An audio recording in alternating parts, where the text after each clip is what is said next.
There's an interesting confluence of three different stories that have crossed my feed that all kind of come together into one overall general issue that I care about a great deal, and that being censorship and sexual expression, and how our culture kind of deals with and understands these different things. There's the revelations about the Stormy affair that Donald Trump had, and the reactions that different parts of the media and different populations have had to that. There's the continuing creep of UK censorship of pornography, and how that may well influence global censorship on sites of various kinds, including Twitter, including Tumblr, including even upstart companies like Minds, which in turn has had its own censorship kerfuffle recently around Minds-chan, the mascot for the channel, who is often represented as a lolly, an underage girl. And in turn, Minds has developed an issue around drawn depictions of little girls. Whatever your stance on that may be, and yes, indeed, some of them are sexualized, it's a complicated issue, and it bites into the whole censorship thing, and Mind setting itself up as a free speech platform, and now being accused of being hypocritical on that score because they appear to be censoring and trying to control the proliferation of this mascot and of lolly material as a whole. So there's a lot to dig into, and it all kind of interrelates, so let's get started.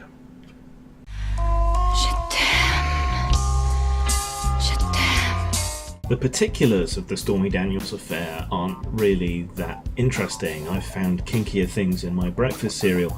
But what has been really interesting is who has reacted to these revelations, and in what way. So you would think that the liberal side of the aisle, with their progressive values and so on, would be the ones not to give a shit, really. I mean, what relevance does someone's sex life have to their ability to govern? Someone's homosexual sex life has no issue, really, or shouldn't. Someone's promiscuous sex life really shouldn't. And yet here they are moralizing about this particular president. And in this instance, there's not even any suggestion that anything here was non-consensual particularly. And then the kind of people on the conservative side of the aisle who would typically make a huge fuss about marital infidelity and sexual shenanigans and so on, these are the people who are completely quiet on the matter. Now, to me, that represents progress. If you can get the conservatives to stop being shirty and shitty about people's sex lives and infidelities and indiscretions and other things that are basically irrelevant to their ability to govern, then that's all to the good. You've eliminated half of the problem. But now it seems like the liberal side of the aisle are now much more the social conservatives, and we see this across society. One person's problematic as another person's degenerate, and there is a weird coming together of judgment between the right-hand side of the aisle and the left-hand side of the aisle. So this is promising, but it's one of the very few promising developments in this kind of area that are going on at the moment. Now, the American attitude towards affairs is also strange and a little noteworthy, I suppose.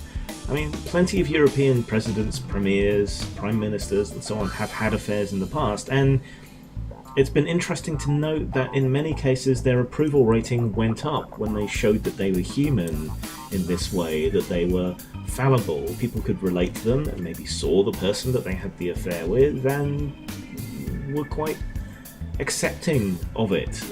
That has been a continental European attitude. Britain's been a bit different. But if you go back in history, a lot of the most effective, most celebrated leaders in our history, in the history of the West, certainly, have been philanderers, drunkards, drug addicts, kinky, weird, strange people. And that's not to say that Trump is an effective leader at all. But it is an interesting and positive development to see people giving much less of a shit that he maybe fucked someone that he shouldn't have. But on the flip side of that, we also have the problem that the people who do have a problem with it are making great mileage out of the fact that this was an affair with a porn star, as though that means anything or makes it more sordid or anything at all. I mean, this was an affair. It wasn't a prostitution financial transaction, though there may have been some attraction to Trump's money and power. I mean, what else has he got going for him, really? But still, this again points to the hypocrisy on the supposed left, in that they're really grinding away on that point that she's a porn star, as though that somehow makes it worse or contaminates him by association and so on. And these are the people who should be on the side of sex workers, whether they be prostitutes, whether they be porn stars, whether they be strippers or whatever else. These are the people that we should be tolerant and accepting of, and yet this fits a broader pattern that we're seeing across the world of the left being remarkably sexually intolerant and censorious in the way that the right used to be, and perhaps isn't so much now, purely because it's their boy who is mucking up. But then there's hypocrisy there too. I mean, you look at the way they went after Bill Clinton. But Stormy Daniels, or whatever her real name happens to be, so what that she's a porn star? It means absolutely nothing. Many of the best people I've ever known or do know today either do work in porn or have worked in porn, or cam girls or strippers, or have worked in the sex industry at one point or another, in one way or another. And I love these people because they're past the point of giving a fuck, and they just live authentically and openly out, and they're just people like the rest of us. To treat them as some kind of weird exception or social contaminant, that's not liberal, it's not left-wing, and you would expect this kind of condemnation to come from the right, not the left. And yet, in relation to the Stormy affair, it's entirely backwards. And flee!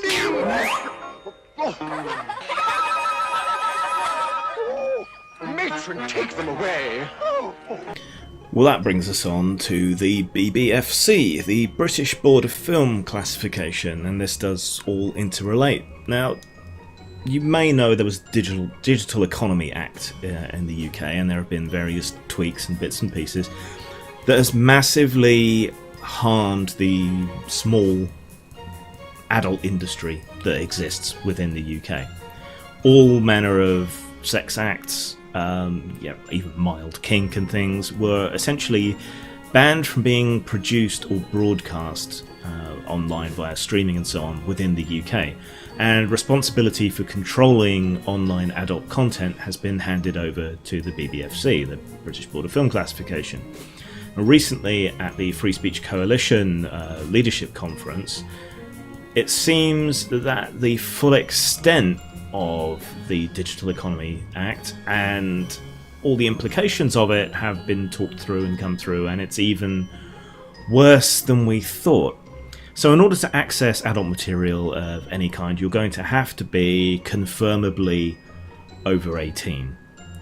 And the responsibility for enforcing this has been handed over to the companies that lie behind the various tube sites, which you may be aware of if you've hunted for free pornography at any point. So they're going to require age clarification, age confirmation, and they've been given responsibility to handle age confirmation for basically any and all adult material.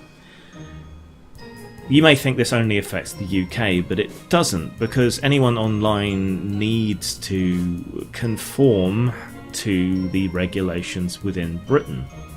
You might think this is unenforceable, but the enforceability of it comes about because any company that doesn't conform to this, the British government, through these organisations, will make complaint to payment processors who are already ripping off adult performers and adult productions, and they will get any payments from PayPal, Visa, MasterCard, other payment services stopped internationally. So the payment services are complicit.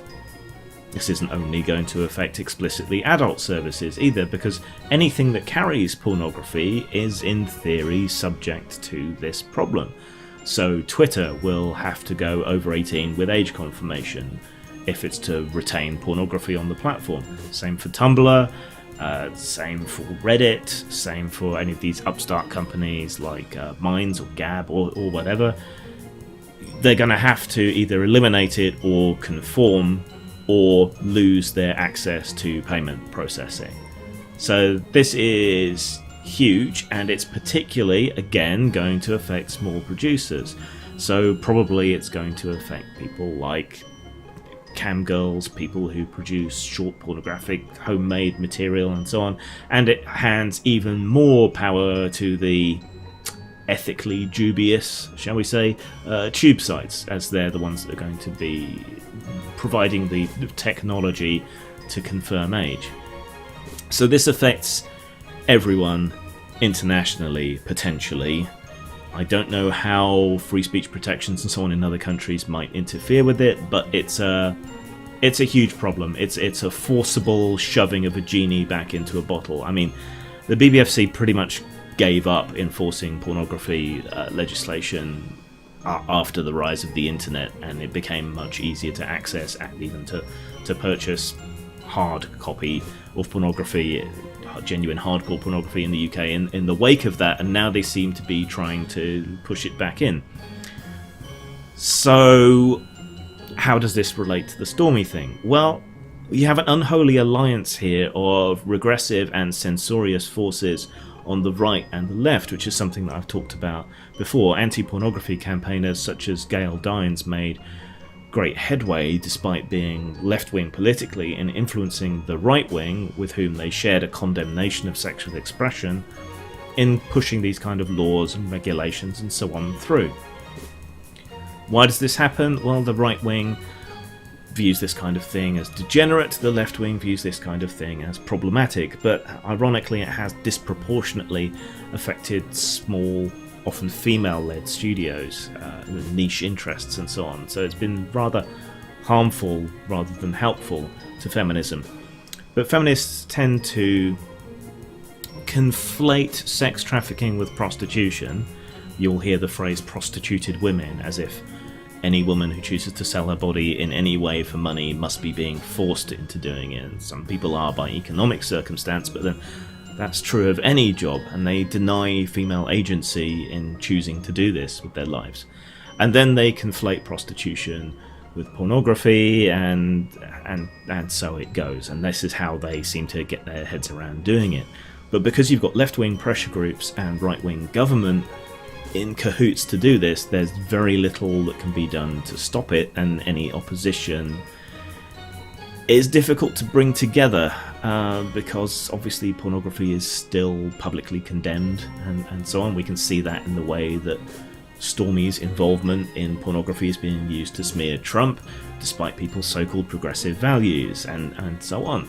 So I think people internationally really need to get on top of this and to start pressure within their own countries, asking what's going on here, how is this going to affect us, can we get some kind of legal protection and so on. We'll continue fighting in the UK, but given the current state of affairs, I don't see how we can win this fight. So porn producers in the UK, cam girls, small porn producers, and people who like to watch porn for whatever reason, it's time to wake up, stand up, and fight. I know it's difficult in the kind of social environments that we have to admit that you like this kind of stuff, but if you don't fight for it, this is just the canary in the coal mine for other forms of free speech.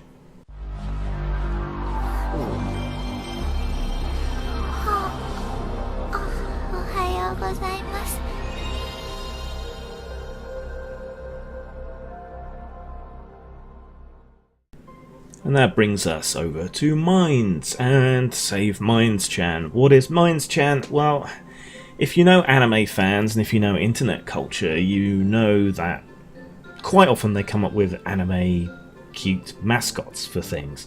There are mascots for operating systems, there are mascots for websites. Recently, Earth-chan has taken off as kind of, don't you want to protect Earth-chan? It's got a kind of environmental message, far more effective than Captain Planet. But with all this going on, some people came together on the Minds platform and came up with a mascot, Minds-chan, who is portrayed as usually as a little girl, a lolly, which is short for Lolita, obviously. It doesn't necessarily have the same kind of sinister undertones, but quite often it does. Now, Minds, which is a platform which I have endorsed, which I use heavily, of the new alternative platforms, I consider it to be the best one. It's not overrun with right-wing lunatics, or particularly left-wing lunatics. It does have a lot of general-purpose lunatics, like conspiratards and so on, but they just give me someone to laugh at. But yeah, it's very much set itself up as a free speech alternative to things like Facebook and Twitter, and it runs like an early G+ when it was good, kind of combined with Tumblr in some ways, and it's got groups and so on. It's a pretty good site. But yeah, it did very much sell itself on this free speech thing, but they have not reacted well to Minds-chan or to the anime community at the lolly end of the scale. Now, that's not really my kind of thing, but is it illegal, which seems to be the kind of angle that Minds is taking, that sexualized images, drawn images, painted digitally or otherwise, images of underage girls, occasionally in a state of undress or whatever. Is it illegal? Is it something that they want on their platform? The legality of it is contested. In some territories it is illegal, in other territories it is not illegal. It depends on the state of what's going on in the imagery and so on. But, you know, pictures of little girls in general, for however sinister or whatever you find it, is legal in a lot of places. And the standard seems to be that nobody real was harmed or whatever in the making of this image. In a lot of ways, it's similar to arguments around sex dolls for paedophiles. And the evidence, small amount of evidence that we have so far, is that it tends to delay or stop them offending and so on. So it's hard to see it as a bad, even though we might react with immediate emotional disgust to such a thing. If you're a rational person, you should set that aside and try and look, you know, what's the cost benefit going on here. Minds is in a bit of a bind, though. They have very definitely set themselves up as a free speech platform. People want to post things and discuss things and indulge in things that are on the edges of acceptability and legality, and so Minds needs to tackle that. They're also an international platform, which means they have to worry about international rules. And having to worry about international rules, they have to worry about places like Canada, where apparently this is illegal, and they will have to begin to worry about things like the BBFC enforcement in the UK. So all these sites are in a bit of a bind. They have to come down one way or another, and they do have to conform to the law, even though that law may not necessarily be the law in your country, which may enshrine free speech and free expression at a higher level than other countries. It's basically lowest common denominator that can actually get to them and cause them trouble that they have to conform to.